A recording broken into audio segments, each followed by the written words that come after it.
Hi everyone, and welcome back to another healthy keto eating show, information and story time. Stay tuned, everyone.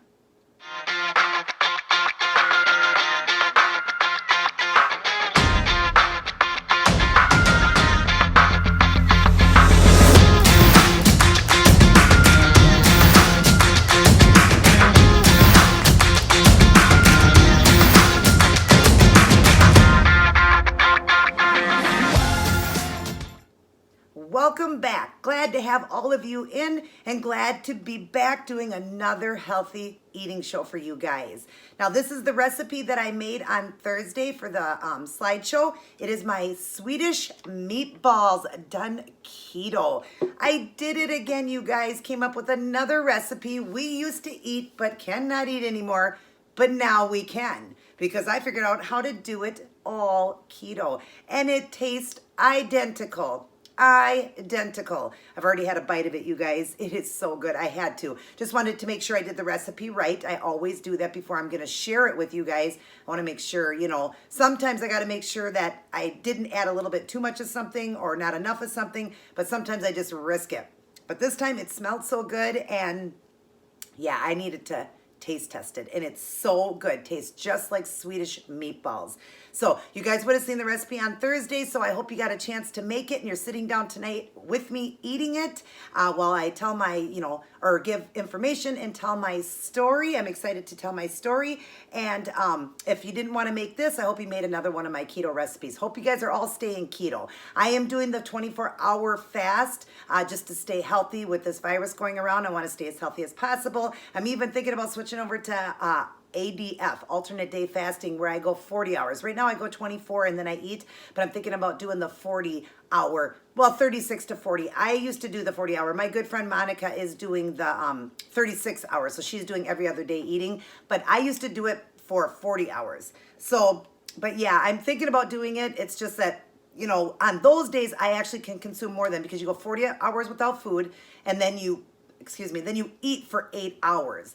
Okay, so I could get more calories in. Doing this one meal is a little harder for me, but I did talk to my doctor and I told her I'm doing one meal and I said I'm doing between 1,500 and 1,600. It was hard at first to try to build up to that, but that's about all I can do is about 1,600 is the most I can get in one meal. And she said that's perfectly fine. 1,500 is fine. And I'm not losing any more weight. I did lose a little bit of weight at first, dropping it like that because it started off with like about 12 or 13, but it built up. I've only been doing it for a little over a week now. But now I'm figuring how to get to at least 1,600. And right here, I would have 1,600 calories. So that being said, I'm a 24-hour girl right now. That's what I like to do for fasting. You hit autophagy at 18 hours. Autophagy is from fasting, and it will cure and mend things in your body, old cells, build new cells, and definitely help you with this virus going around. Will definitely keep you healthy. So if you can do a fast, a 24-hour or at least an 18-hour, but 18 is where you hit autophagy. So anything 18 and over. So at least a 18 or 24-hour or, even every other day, alternate day, 36, 40, 48, anything over 48, you don't have to worry about it. 48 is the best, okay? That's the best you can really get for autophagy. So, but anyways, if you are new to my channel, please go ahead right there and hit the red subscribe button. It's right down there. And subscribe to my channel. Hit the notification bell so you are notified of all of these uploads so you don't miss it. And definitely share around my channel if you could for me, please, so I can continue to help many get their life back. Especially right now with this virus going around, I want to help as many people as I can get healthy. I have helped over 1,000 and the number is growing every single day, you guys. I'm so excited and I just can't wait to continue to, get to a bigger number, 2,000, 3,000, 10,000. I can't wait to know that I've helped that many people. And I do, it all for free. And if you need extra help and don't even get enough from my videos, I link my email down below so you can come in and you want to know right away how to get set up on a macro plan, deficit, your calorie deficit, all of that. I need some information, so it's a little bit personal, so email me and I'll get you started. I've helped many people get set up on plans. Since I was taught professionally by a keto doctor, my heart doctor, 2 keto nutritionists, my brother who teaches this as a job, and myself, all the studying I've done. I continue to repeat that every time, but I get new people all the time. So, but anyways, If you are new, I have been ketogenic for over 4 years. I started November 4th of 2015. I was almost 300 pounds. In a short 15 months, I lost 150 plus pounds, got to goal weight, and with the exception of a few more pounds, I've lost over now 160 plus pounds. Went from a 3X down to a small to extra small, went from a 24 jean down to a size 2 to 4. At 44 years of age, I only wear a 2 to a 4, and I was a 24. Isn't that phenomenal? Isn't that funny? But anyways, I just can't believe it. I was almost 300 pounds, you guys, and I am down today between 128 and 130 is where I sit in weight, and it's just amazing. I did go a little lower. I went down to like 126, I think, when I first started the OMAD again. I knew that was going to happen, but it leveled out again. I did go back up. I think I was 129 this morning. I weigh every single day, even in maintenance. I've been maintaining this weight now for almost 3 years, and just a week, or what is it, just a couple of days? Well, by the time you guys get this video, because you won't get it till this is Saturday to you guys, it would already, I believe, be April. That will be my 3-year mark. Well, it'll be April, well, I don't know the exact date, but April will be 3 years I've been maintaining this weight.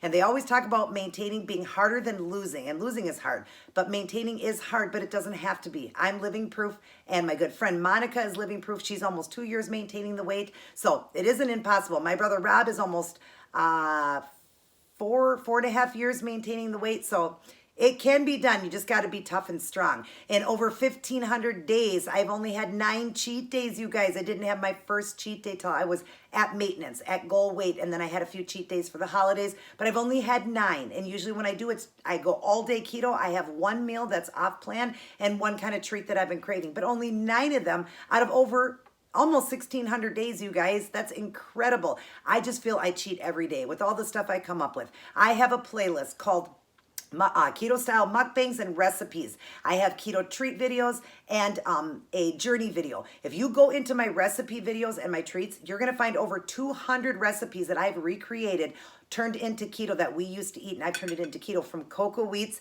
to Swedish meatballs to pizzas and pasta dishes and Chinese dishes, Salisbury steak. I mean, the list is endless. Corned beef and cabbage. I mean, I have recreated everything and turned it into keto. And I am definitely in the process of, you guys probably going to ask this. Yes, I'm in the process of writing a cookbook, and I'm going to add my treats into it. I've got like over 80 treats too that I've recreated, and some I've bought out. And some of the meals that I have in my mukbang are things I bought out too, just to show you can eat out once in a while. Just try to make most of them at home though, so you know exactly that you're eating keto, and keep it clean. You know, keto was not designed as a super high fat diet unless you're in maintenance mode or trying to lose weight. I mean, unless you're in maintenance mode or trying to gain weight. If you're trying to lose weight, you're going to use your body fat as much as you can. Now, it's impossible to do zero. Nobody would ever do zero. Even on a regular diet, you don't do zero fat, you just do low fat. But you are going to lower the fat out. They talk about it being 75 to 85% of fat, which is around 110 to 150 grams of fat a day. When you're trying to lose weight, you're going to lower that to like 75 to 100 grams. Everybody's going to be a little bit different, but the weight will come off a lot quicker, a lot faster, because your body fat is your high fat. That's going to be your high fat source. And I teach that in every video because I get new people all the time. So I just want you guys to understand that. That's how you're going to get the weight off quickly, and you're definitely going to get to goal weight, and you'll keep lowering. You'll probably I start everybody off differently. Maybe somebody's going to be like at 100 or 110, and then you're going to go down. As you lose, you're going to go down. As you lose like 40 pounds or so, when you start to see a little bit of a stall on the scale, not really a stall, but you know what I mean, where it doesn't seem like it's losing fast enough, you're going to lower the fat down even more. You're going to eat things like low lean meats, not the oils and butters and stuff. You're not going to cook in any of that. You can use an air fryer or cook in water. You know, you're not going to use butter and oils and all that. You're not going to eat a lot of cheese. You're going to do like low fat cheeses. You'll use low fat mayonnaise, low fat cream cheese, low fat sour cream. The dressing, you really can't go low fat, so you won't do a lot of dressings. You'll eat things like veggies that don't need dressing. You'll just add some Parmesan cheese to it. That's low fat. Things like that. You want to keep it lower and get to goal weight quick, because everybody wants to get there quickly. I did it in 15 months, you guys. My brother Rob did it in 5 months, but he exercised and he lost the same amount of weight, over 150 pounds. He was 300 pounds when he started. So it was right there at, well, just a little under, because he didn't get to 150, or did he? He might have. But anyways, because he's on the shorter side. He's not real short, but he's like 5'11", I think. But anyways, he Yeah, he did it in 5 months because he exercised with it. And I did it in 15 months because I couldn't exercise. I had had a car accident and I just couldn't. But now I do. I exercise all the time now. I feel great. Things are getting wonderful for me. And I am enjoying my life. Even though this is going on, like I tell you guys all the time, don't worry. You know what? It says in the Bible 365 times. Now I'm hearing that. 365 times it talks about fear not, for I am with you. Fear not, for I am with you. Fear not, for I am with you. So there's nothing we have to fear, because even if it is the worst case scenario, we get it and we die. And I hate to even say that word, but we've lost many people. If you're a Christian, you have eternal life. It's right up there. We don't ever really truly die. When we die in this earth, this isn't our home. Our home is in heaven if you're a Christian. So our home isn't here. So if we do leave this world and we go away, yes, we leave family, we leave people. It's very sad, but we get to go for eternal life in heaven. If you are a Christian, if you believe in that John 3:16, for God so loved the world that he gave his only begotten son, that who shall ever believeth in him shall not perish but have everlasting life. Now, if God was a liar and wrote that in there, and you didn't have eternal life if you believed and had faith and lived a good Christian life, well, then the Bible would be a lie. We all know the Bible's not a lie. So that being said, and I just got done recently watching Jesus of Nazareth with my husband. That's a pretty old one. I want to say it's from the late 70s to early 80s, I believe. I love it. I love watching that one. But I love when Jesus is walking, he's talking, he's saying all these verses out of the Bible, just, because that's what was put in the Bible. And I just love it. Just read it, you guys. God is doing this.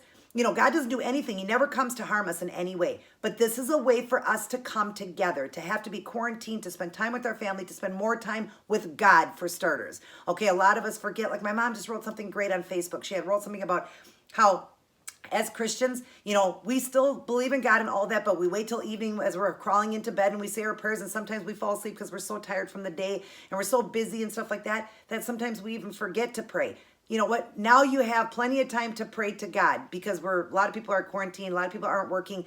Take this time to get on your knees, your actual knees. Let's do it the old-fashioned way. Get on your knees as God asks you to do, and pray. Every day I am a big prayer warrior, but every single day I put on the armor of God. I read the Bible verse for that. I put on the armor of God. I also put the blood of Jesus on me, and I start my day with God. I listen to Christian music all day long. I've got my Bible sitting right over there. I bring it to my bedroom. I bring it to this room over here. Wherever I am, I have my Bible with me.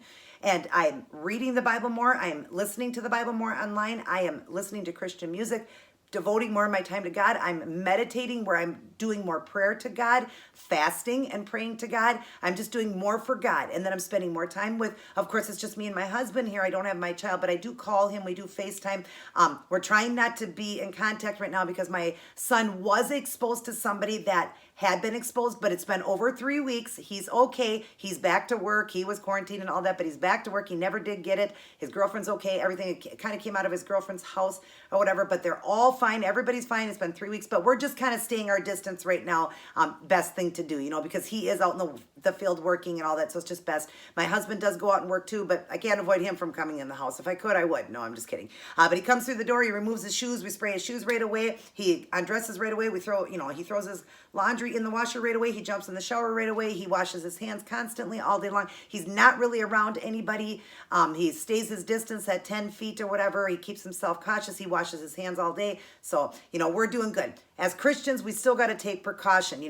Be smart. Lock your doors, wear a seatbelt, go to doctors, take meds. We do everything we're supposed to do, even though we are a Christian, because we're not going to just walk and jump off a bridge and say, God, save us. I'm going to jump off this bridge, but please, make sure we don't die. That's stupid, right? So we're still going to follow the rules. But don't fear this, you guys. Don't fear it.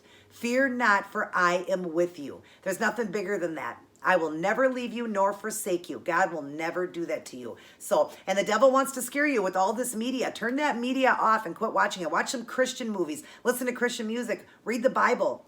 Listen to the Bible on your phone. Everybody's got the Bible on their phone. Listen to it. You can download it. Don't worry about all this media stuff. If you get sick, you feel it, go in, but just stop listening to the media. If some people watch the news, that's fine, but quit listening to the media. They're saying a lot of things that aren't even true. It's untrue, and people are getting scared. Spend the time with your children, with your family, with God. Do what you got to do while this time of us being kind of in lockdown. And if you're not and you're at work, that's great. I'm glad that you're able to work, but this is going to be over with soon enough. And I'm praying for it to be over with by Easter Sunday, where Jesus rose again. You know, that's where he died on the cross, and 3 days later he rose, Easter Sunday. So we want, you know, that day so we can be around our families and everything. I'm hoping for that day. I'm praying. All of you, please pray as well. If you are a prayer person, and I hope you are, if you're not, give yourself to God. Ask him into your heart and believe in him, and you will have eternal life as well. Believed he had died for us for all of our sins. So that being said, I hope you guys got a lot, you know, enough information from me, and if you need extra help, I link it down below. Now, let's get on to this. I always make these videos so long, I don't want them too long. Okay, so what I got here, because I'm doing one meal, is I got my Swedish meatballs. I've got a 2-cup spinach salad with 3 tablespoons of olive oil, because I need the extra fat, and then a tablespoon of extra virgin olive oil. I have 3 tablespoons, and then I have 1 tablespoon of the apple cider organic vinegar, and then I've got a serving of pork rind in here too, just to get extra fat that way, because, you know, our stores are running out of things, guys. I'm trying to eat as clean as possible, but pork rinds are okay as far as that I get the plain. They're just pork skins and salt, so it's a good fat for me, you know, to eat or whatever. It's not too unhealthy or whatever. It's skins or whatever. Not something I eat every day. You guys never see me eat pork rinds, but I thought I need the extra fat, so I'm going to put that on there, a serving of that. I got some Parmesan cheese, so we're going to have that salad with this. I'm having a Quest cookie. I do not eat these often either. I've showed you in my channel. I'm in maintenance, so I could eat these more often, but I just don't. I still try to eat very clean. I wouldn't say this is super dirty, but it would be more of a dirty keto, you know, but it's done with the stevia, which is great. The stevia and the erythritol, I believe. Let me see here. I want to say I read it the other day. I see stevia. I don't see the erythritol. I think the erythritol is in there too. I'm not seeing it. I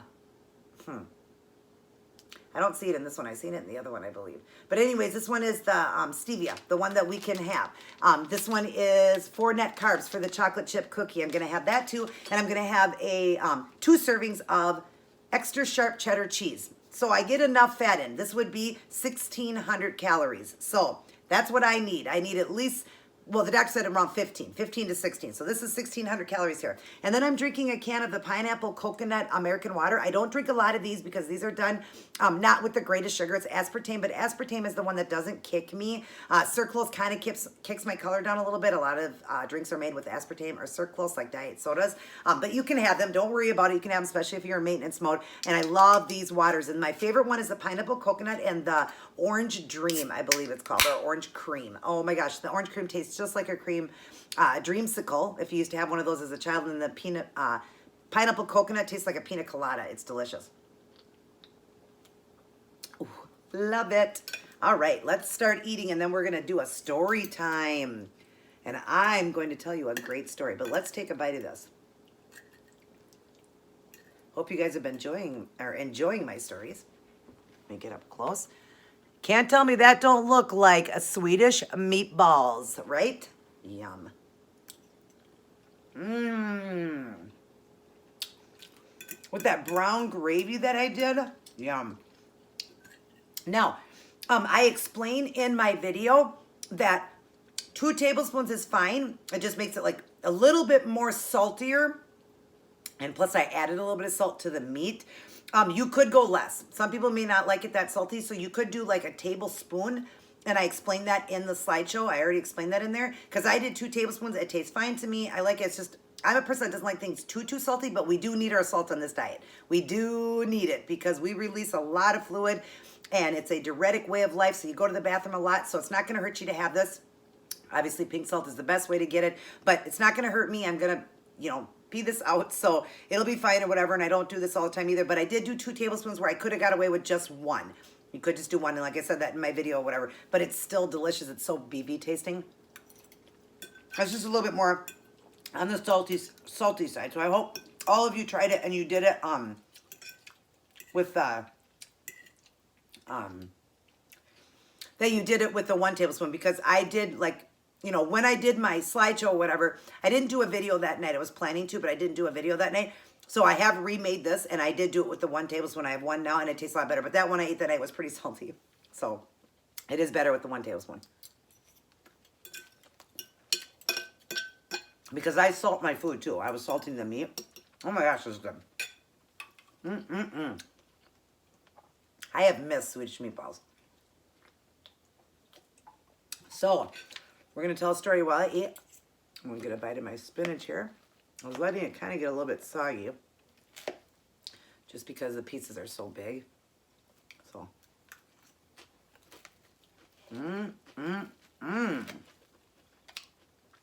yum. I'll get up close to show you guys the spinach and the pork rind, and then the salad dressing and the Parmesan cheese. I wish I would have cut up that spinach a little bit with my kitchen scissors. I'm just going to set my cheese in the plate here. Get my napkin. So I can have it down there and keep wiping my hands. So, how's everyone doing? I hope everyone is doing well. And I hope, like I said, you're not afraid. You're getting through this, guys. I hope all of you guys are healthy. If any of you guys did contract it, tell me down below. I'm just curious, or if you know somebody that did and how they are doing. I hope none of you guys on my channel have lost anybody. I hope you haven't. It is a very scary thing, but like everybody's saying, like my pastor's saying, and people, other preachers I've listened to, don't fear over this. This is not something to be afraid of. I know that you're all going to say, well, what do you mean? This is very scary. If you're a Christian, what do you have to fear? Nothing. And speaking of being a Christian and the friendship we have with Jesus and the miracles that God performs, I am a witness to a miracle. God did a miracle for me, and that's a story I'm going to tell you. So, let's go on to that miracle story. And if I get a little emotional because I still am touched by this, that Jesus did this for me, it's amazing. So, you all know that I have a heart condition, okay? I've done my video on my heart condition and told you all about it, all right? Well, I get it checked out about in the beginning it was very often. It was about every couple months. Then it went to like every 6 months, then it went to like yearly, and then it finally, when things were starting to kind of subside at around 25% to 30%, every time I went in, they were keeping it about every 2 years.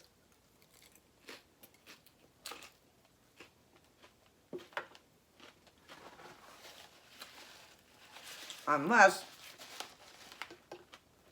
I had any symptoms back. Anything that would come back, then the doctor would want to see me. So I still seen the cardiologist, but I did cardio echograms a lot less then. That's what I'm talking about. Heart test. They're called a cardio echogram. They extensively, hook you up. It's like an ultrasound. They do an ultrasound of your heart. So, it's been about 2 years since I had the last one done. And, they go through and they check your heart, they come down like this, around, whatever, so they can see your other organs too.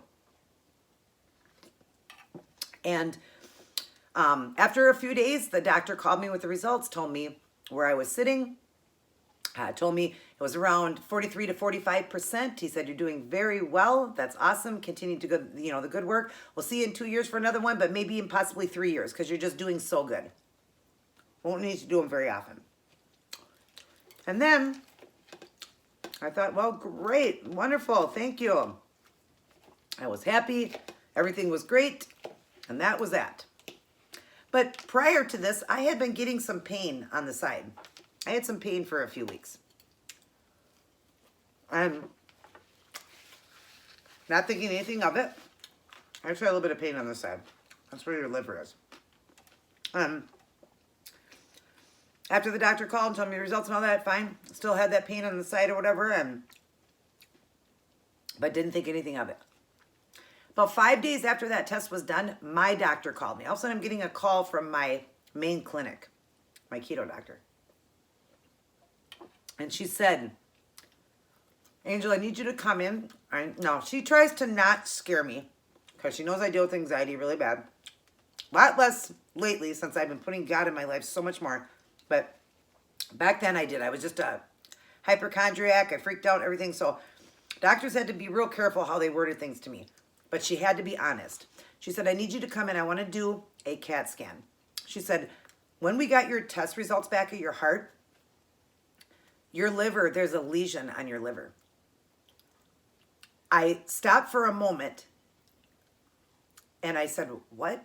And she said, there's a lesion that I see in your x-ray. A lesion is cancer, you guys. Cancer. And I thought, oh my gosh, I have gotten healthy. This was 2 years ago, and I'm 4 years in. I thought, well, I lost all the weight in 15 months. I've been doing so good. Why would this happen? Now, as time goes on, you know, your body gets healthier and healthier, and then it can mend cancers and all of that. But this was, you know, not too far into doing my keto. And when she said the word lesion, I literally said, is that cancer? And she said, yes. I'm going to just take it in here a little bit, you guys. So, she said, I'd like to do a CAT scan ASAP. So she had me call and make an appointment. I got the appointment. I went in and I had a CAT scan done. She called me back a few days later, but during this time, I am praying that it's not cancer. My family is praying. My church is praying. Everybody's praying for me, okay?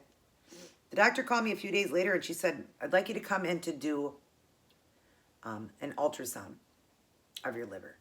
And I'm thinking, oh, why an ultrasound? Man, it must be really bad if she needs to do an ultrasound. So I said, okay, so I scheduled another appointment. I think it was like the very next day I was able to get in. And we are praying our little hearts out, you know. So I went in and I'm doing this ultrasound, and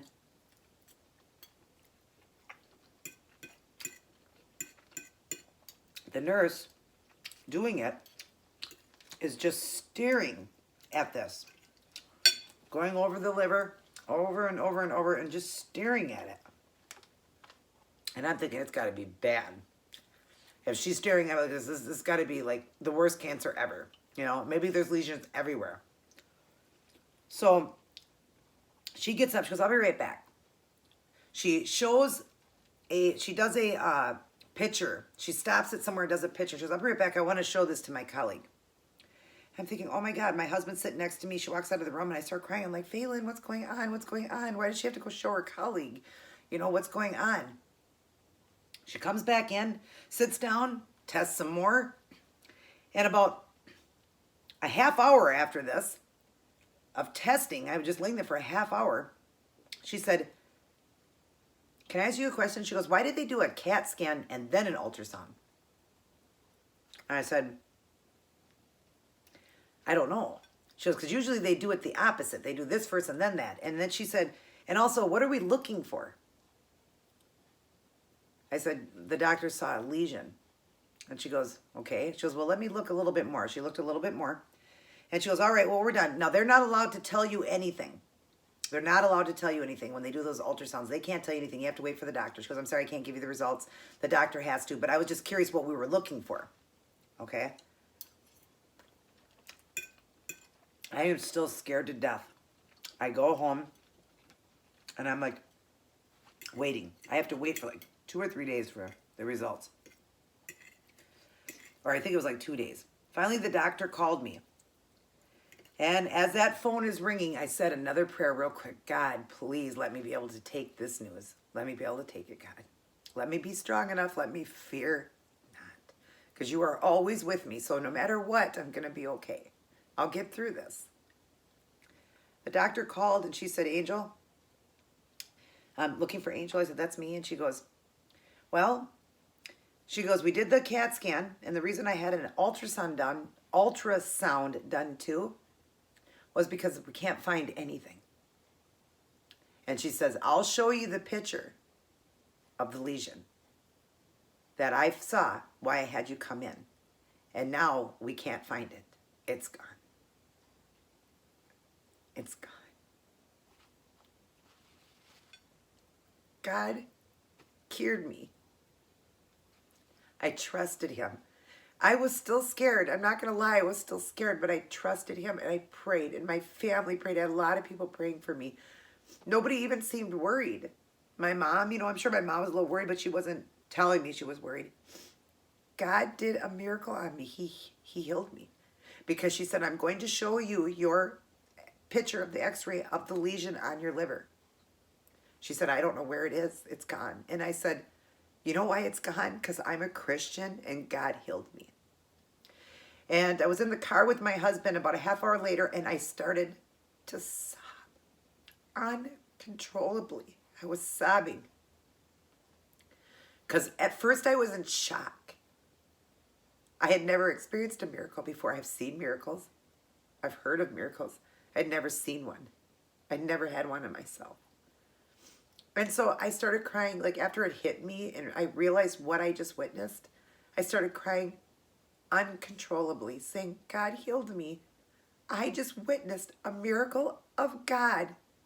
How can anybody say there's not a God? I just witnessed this miracle of God. He cured my lesion. He cured my cancer. It was gone. Gone. Within just a week of having the heart done, the doctor calling me, and a few days later, her checking and all that, of course, took him a little bit to call me back, but within a week, it was gone. Gone, you guys. There is a God. There is a God. There's another story. I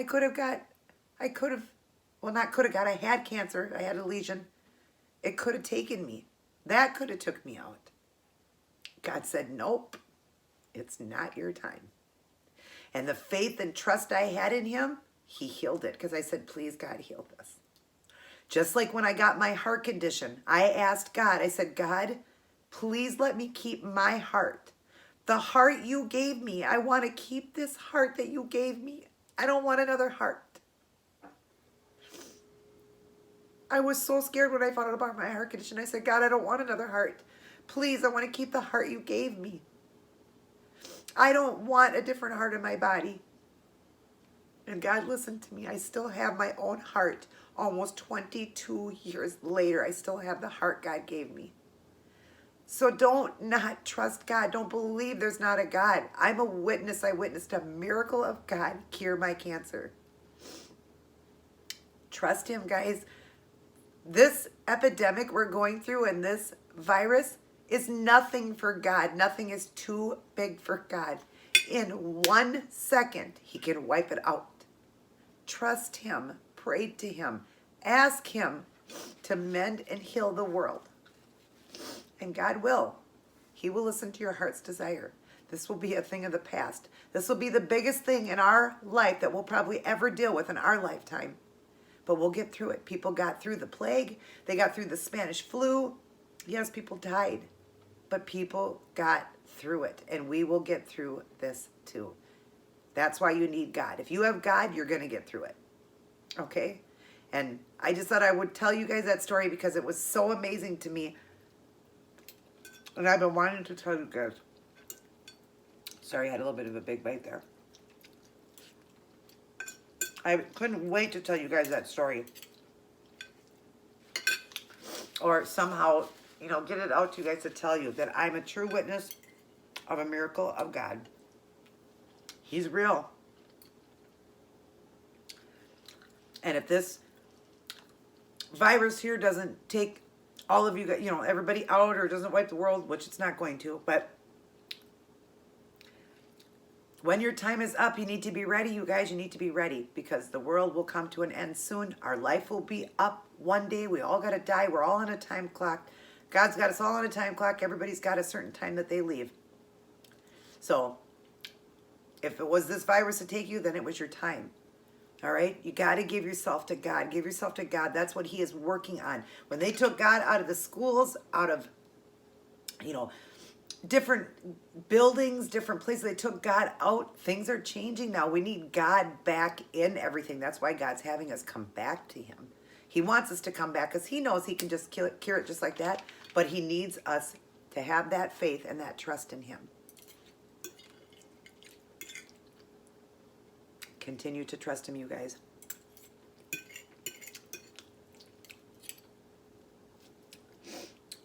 And think about, I've heard people complaining about having to be quarantined. Think about the nurses and doctors that would give anything to be quarantined. They are working around the clock long hours. They are stressed and wore out, but they are still helping all these people that are coming in with this virus. And one of them is my good friend Jennifer. She's a nurse. And she said it's very scary what she's going through. And she said, but she is there every day taking care of her patients and risking her life every day. And think about how much she would rather be at home quarantined. Of you people that complaining you're quarantined at home, she wishes she could be at home quarantined. Okay? But she has to go out every day in this, every single day, and risk her life. Take this time to do something like my mom said. Read the book you couldn't read. You know, we always talk about that we're so busy we don't get to do things because we go to work and we're so overwhelmed. We come home by the time we put the kids to bed or do whatever. We don't have time for ourselves. Take this time right now to read a book.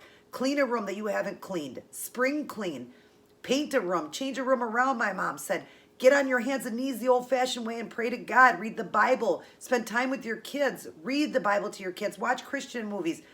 Do the things you couldn't do before. Take that time right now for that, because eventually we're going to all go back to work, and everybody's got to go back to work, and you're not going to have that time again. Take this time right now to enjoy it. And believe me, any one of these people that have this virus that's in the hospital would give anything to be home quarantined. Not dying in a hospital without their family. Think about it. They don't even have their family. They can't have anybody by their side. I hope most of them are Christians. I hope God is with them. But some people aren't. And they're alone and scared and would give anything to be quarantined at home, not living with this virus, trying to fight it. So don't complain anymore. Take this time to do something good for you, something good for your family, and quit worrying. Give it to God and let God take care of this. And think about the people that would give anything to be in your spot.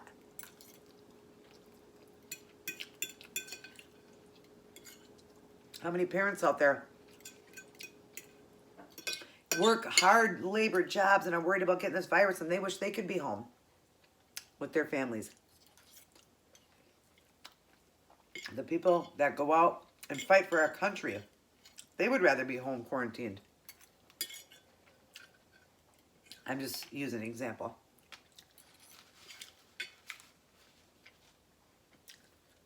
Guys, appreciate the life God gave you and quit complaining. Okay? It seems to be a lot worse.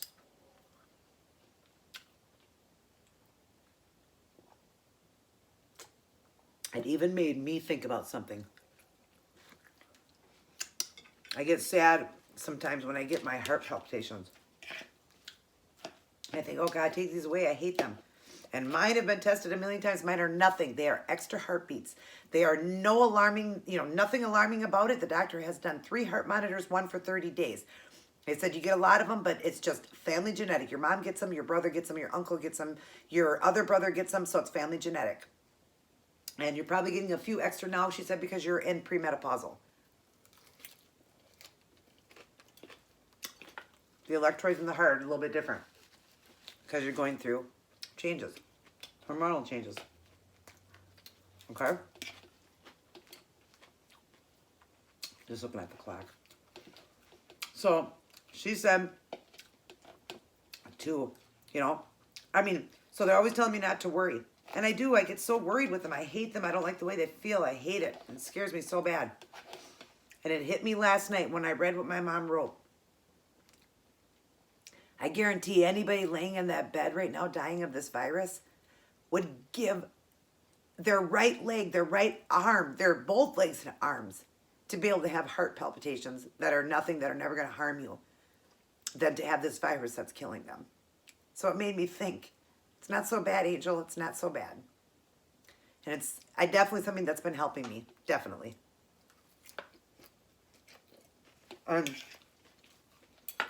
They're going away. I've hardly had any, because I have really been trusting God. Just got a couple more bites here at the bottom. I'm trying to keep it at the 40-minute. That always goes over a little bit. I'm at 38 right now.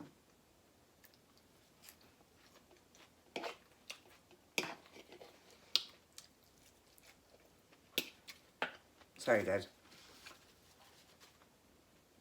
Don't mean to be so quiet right now, but I'm just trying to get these last couple bites in here. Because I want to make sure I get all this, well, pretty much all of this in. I'm going to leave some of the sogginess of the spinach at the bottom. But I am getting the pork rinds and the oil so that I get all the fat I need. There.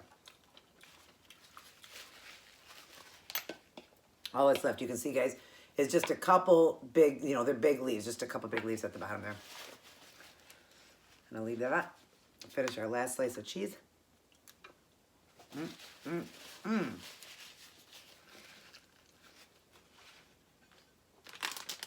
I am going to eat my cookies. I'll take one little bite with you guys, but then I'm going to get off of here. Look at how big these cookies are. If you're new to my channel, you haven't seen it. It takes up my whole palm of my hand. Now, I don't have a giant hand, but still, it's a big cookie. It's like the size of those grandma cookies that we used to get like in the front row of like Walmart and stuff right up front where they're called the grandma cookies.